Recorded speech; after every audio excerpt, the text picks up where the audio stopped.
રાજકોટ જિલ્લામાં ઓક્ટોબર માસમાં થયેલ કમોસમી વરસાદથી ધોરાજી, જેતપુર, લોધિકા, જસદણ, ઉપલેટા, ગોંડલ અને વિછિયા તાલુકાની અંદર મોટા નુકસાન થયેલ, ખેતીને નુકસાન થયેલ છે. આ માટે 71 ટીમની રચના કરવામાં આવી છે.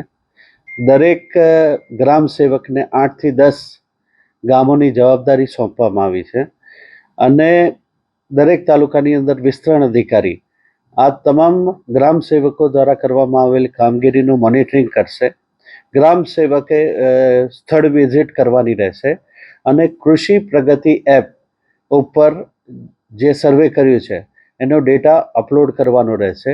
સાથે સાથે ફિઝિકલ વેરિફિકેશન પણ કરશે અને એના આધારે રિપોર્ટ જનરેટ કરી અને સરકારશ્રીમાં સાદર કરવામાં આવશે.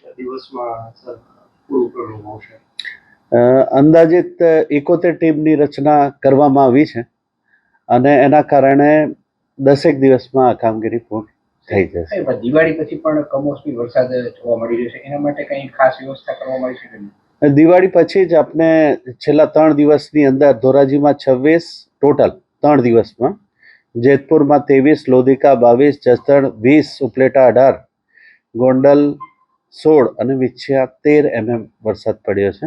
એ અનુસંધાને પણ સર્વે કરવામાં આવશે.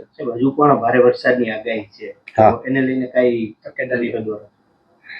ભારે વરસાદના કારણે જે તમામ તાલુકાઓને એલર્ટ મોડ ઉપર મૂકવામાં આવ્યા છે અને જરૂરી આનુષાંગિક તમામ તકેદારીના પગલાં લેવામાં આવ્યા છે.